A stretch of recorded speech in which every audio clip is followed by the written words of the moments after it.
ظہر کی نماز پر پہلی اذان، وفات کے بعد پہلی اذان، اشہد ان محمد رسول اللہ پر پہنچے تو روتے روتے آواز بند ہو، اذان پوری نہ کر سکے اور نیچے اتر گئے اور کہا قسم کھاتا ہوں آج کے بعد اذان نہ دوں گا۔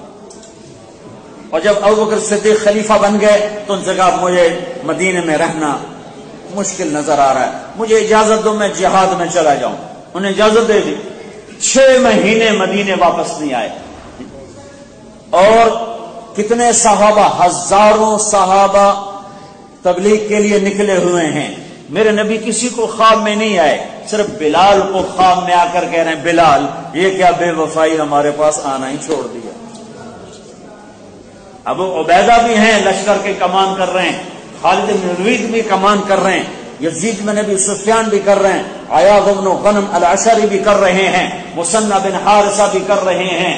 شرحبیل بن حسنہ بھی کر رہے ہیں، عمر بن عاص بھی کر رہے ہیں، لیکن خواب میں کس کو آ رہے ہیں؟ بلال۔ بلال یہ کیا بے وفائی، ہم سے ملنا ہی چھوڑ دی۔ 6 ماہ گزر گئے، ان کو ایسا دماغ پہ اثر ہوا، ان کو یہ بھول گیا کہ اللہ کے نبی فوت ہو گئے، وہ سمجھا زندہ ہیں، اور زندہ ہی کے تصور میں رات ہی کو اٹھے اور اونٹنی پہ سوار ہو گئے، دن رات ایک کیا، سوائے نماز اور پیشاب کے سواری کو روکا نہیں ہے، اور 21 دن کا سفر 1 ہفتے میں طے کیا، 21 دن کا سفر 1 ہفتے میں، اور مدینے میں داخل ہوتے ہی چیخاں یا رسول اللہ میں آ گیا، یا رسول اللہ میں آ گیا۔ جب قریب ہوئے تو پھر خیال ہے کہ او ہو آپ تو جا چکے، اوئے ہائے ہائے ہائے، پھر کوئی بلال کا تڑپنا دیکھتا، پھر آئے اور آ کر روزہ مبارک، اس زمانے میں ایسے پابندیاں تھی نہیں، جا کر قبر پہ گر گئے، یا رسول اللہ میں تو آ گیا آپ کہاں چلے گئے، میں تو آ گیا آپ کہاں چلے گئے۔ اسی اسنا میں نماز کا وقت ہو گیا تو مدینے والوں کو خیال آیا کہ آج بلال اذان دے دیں، لیکن سب کے سامنے انہوں نے قسم کھائی کہ آج کے بعد میں اذان نہیں دوں گا۔ تو سب کو خیال آیا کہ آج بلال اذان دے دے، کیسے اذان دے، قسم کیسے توڑے؟ تو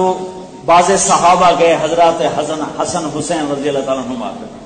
ایک بھائی 6 سال کے، ایک 7 سال کے، جب اللہ کے نبی کا انتقال ہو تو دونوں سے کہا کہ بیٹو آپ کو انکار نہیں کر سکتے، آپ دونوں آج جا کر بلال سے کہو اذان دو۔ تو یہ دونوں بچے آئے، مسجد بھری ہوئی ہے، بھری کہنے لگے یا عم یا عم، چچا ہماری ایک درخواست ہے۔ انہوں نے فرمایا بیٹو حکم کرو، کہ جیسے ہمارے نانا کے لیے اذان دیتے جائے ہمارے لیے دیتے۔ بس بلال کے تو بند ٹوٹ گئے، روتے روتے ہچکی بند گئے، کہا میرے بیٹو تم نہ کہتے تو شاید یہ کام میں زندگی بھر نہ کرتا، لیکن میں تمہاری خاطر اپنی قسم توڑ دوں۔ اور لوگوں کے سانس رک گئے، دلوں کی دھڑکن کی آوازیں باہر نظر آنے لگی، سنائی دینے لگی۔ جب بلال کو چڑھتے دیکھا، وہ ایک انصاری عورت کا گھر تھا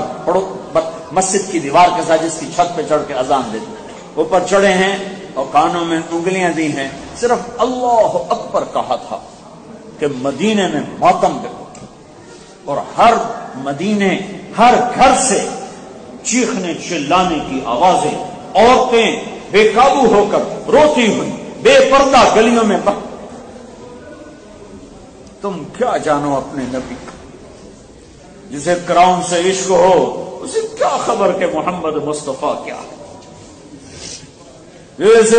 مٹ جانے والی دنیا کا پیچھے پھر رہا ہو اسے کیا خبر کہ نبوت کیا ہے اور نبی کیا ہے۔ عورتیں دیوانہ وار گھروں سے باہر نکل آئیں اور یوں لگا جیسے اللہ کے نبی کا زمانہ واپس لوٹ آیا، اب اذان دے کر پھر واپس چلیں گے۔